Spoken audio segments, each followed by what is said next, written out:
अस्सलाम वालेकुम स्टूडेंट्स, कैसे हैं आप। आजकल आप लोगों के पेपर्स होने वाले हैं जिन्हें, और बहुत से स्टूडेंट्स ऐसे हैं कि जिन्हें बोर्ड्स के पेपर यानी कोई भी पेपर जो स्कूल्स के होते हैं उनके देने का पैटर्न, उसमें क्या करना चाहिए, किस तरीके से पेपर देना चाहिए, कौन सी गलतियां ऐसी हैं जिसकी वजह से मार्क्स कट जाती हैं, कौन सी वजूहत ऐसी हैं जो हमें नहीं करनी चाहिए जिसकी वजह से पेपर्स हमारे जो है वो सही मार्किंग की तरफ नहीं आते, या हेडिंग किस तरीके से देना चाहिए, पेपर को किस तरीके से सॉल्व करना चाहिए।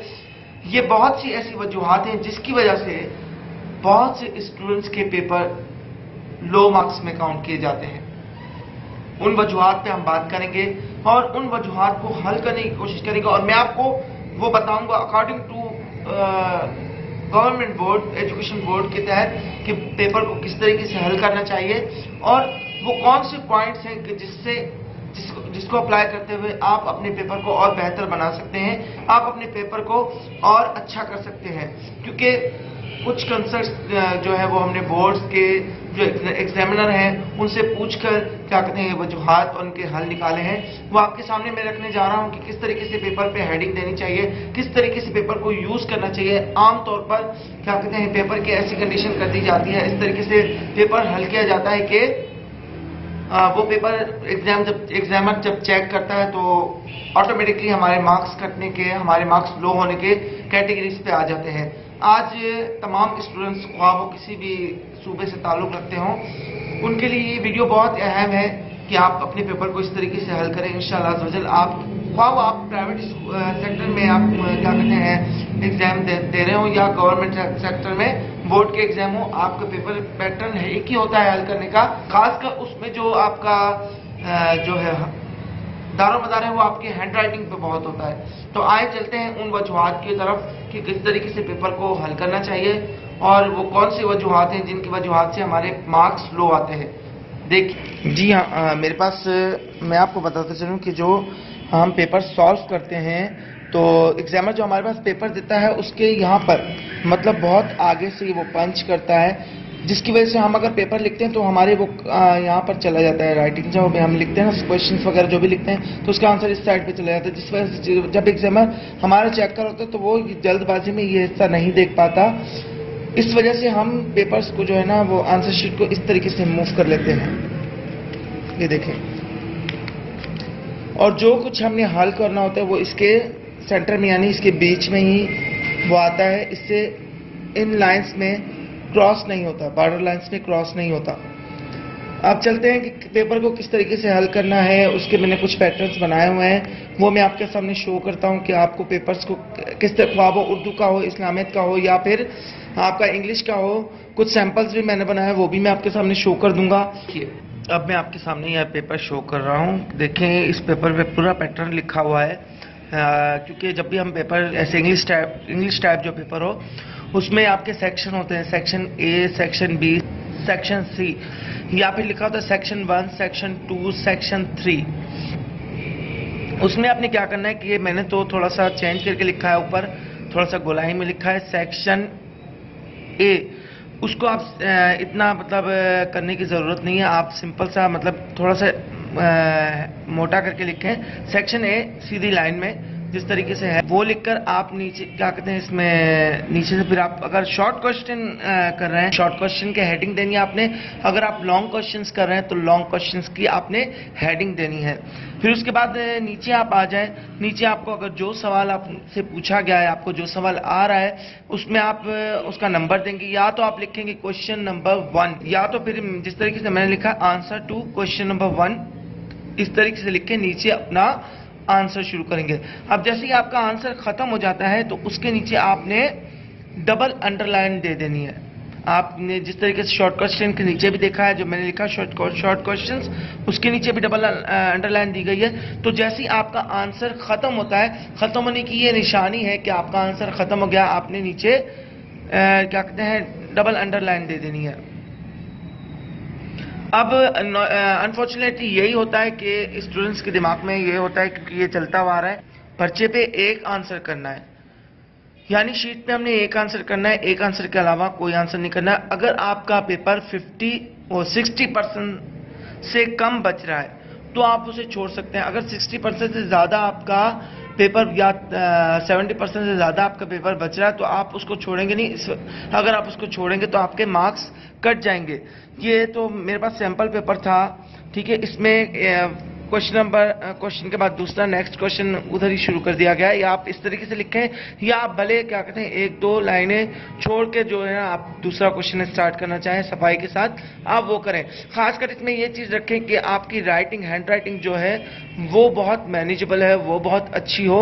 और जिस तरीके से पैटर्न मैं आपको बता रहा हूँ इस तरीके से आप करेंगे तो आपके मार्क्स बहुत अच्छे आएंगे। होता क्या है कि एग्जामर के सामने आपने प्रेजेंट करना होता है। आप कोई भी प्रेजेंटेशन करते हैं तो उसमें क्या होता है, आपकी प्रेजेंट अच्छी होती है तो आपके टीचर मुतासिर होते हैं आपसे। तो इसी तरीके से अगर आपकी प्रेजेंट, आपके पेपर की प्रेजेंट अच्छी होगी, उसको आपने सही से प्रेजेंट किया हुआ होगा तो वो आपके मार्क्स अच्छे लेकर आएगा। एग्जामर को आपके प्रेजेंट करने का जो अंदाज है वो एक अच्छा लगना चाहिए, वो आपका अच्छा होना चाहिए। तो इस वजह से जिस तरीके से मैंने पेपर किया है, पेपर को हल किया है कि आपने हेडिंग किस तरीके से देनी है, आपका सेक्शन नंबर ए है, बी है, वो आपने किस तरीके से देना है। जिस तरीके से मैंने गोलाई में लिखा है वैसे लिखने की जरूरत नहीं है।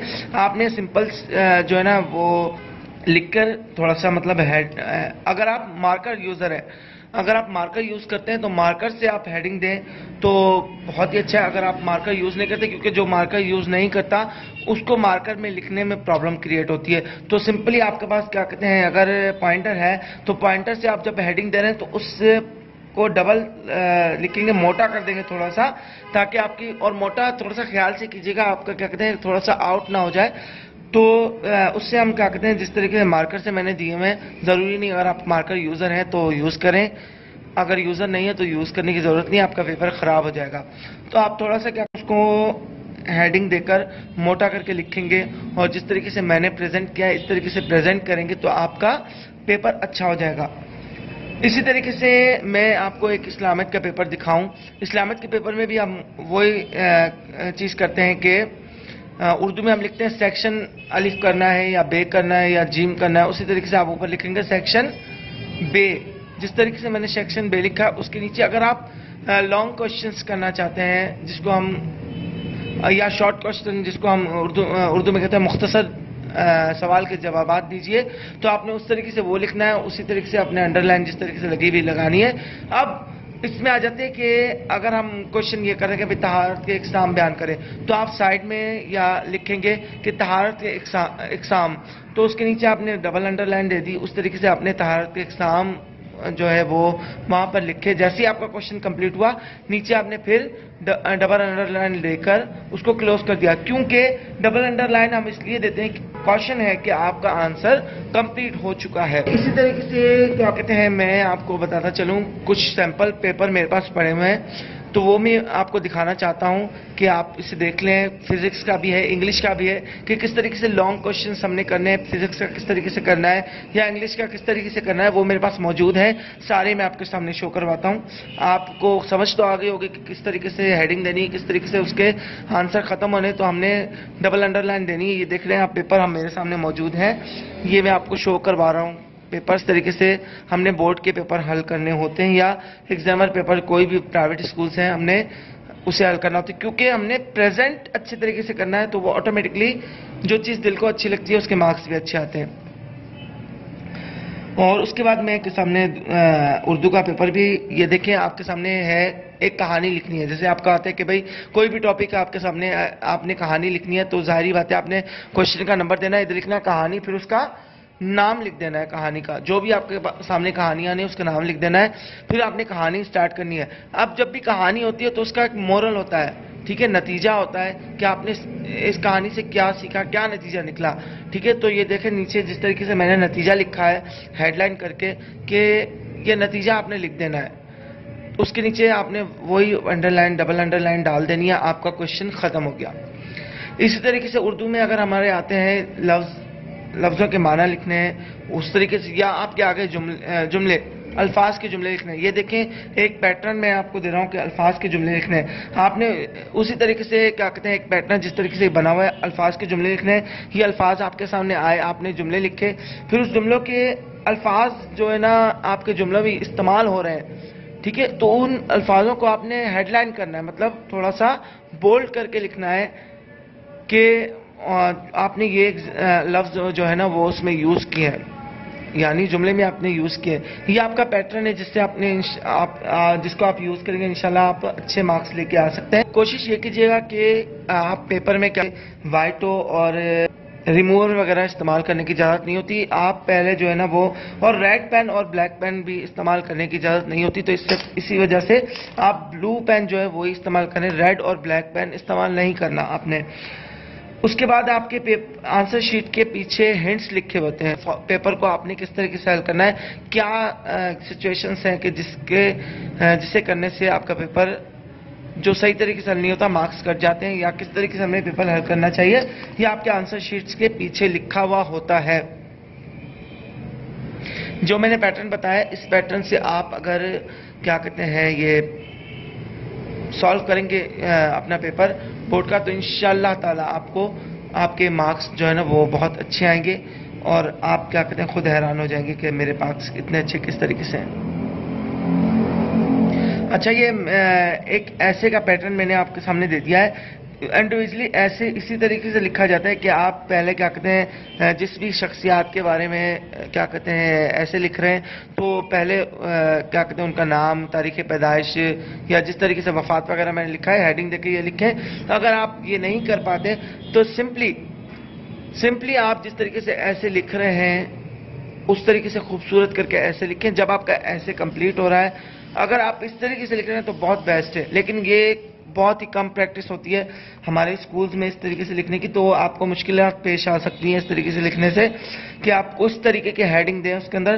तो आप सिंपल जिस तरीके से ऐसे लिखते हैं वो ही लिखें, ऐसे जिस तरीके से आप ऐसे लिख रहे होते हैं वो ही लिखें। और ऐसे में तकरीबन ये होता है कि हम उसको बहुत लेंथी करने की कोशिश करते हैं, तो कुछ ऐसा मवाद हम ऐड कर जाते हैं, कुछ ऐसी लाइंस ऐड कर जाते हैं जो बहुत ऑकवर्ड लगती हैं, तो ज़्यादा लंबा करने की कोशिश ना करें, ठीक है। मकसद क्या कहते हैं आपका ऐसे लिखना है, कोई क्या कहते हैं बिल्कुल एक ड्रामे की स्टोरी लिखना नहीं है। तो जो बातें उसमें आती हैं ऐसे में आपने ऐसे लिखने की, आप जाहिर बात है आप 9th और मैट्रिक के एग्जाम दे रहे हैं, तो पिछली क्लासेस में आपको टीचर्स ने बताया होगा किस तरीके से ऐसे लिखना है, तो आप उसी तरीके से लिखेंगे। जब आपका ऐसे कंप्लीट हो रहा है तो आप नीचे से अंडरलाइन 2 अंडरलाइन दे देंगे।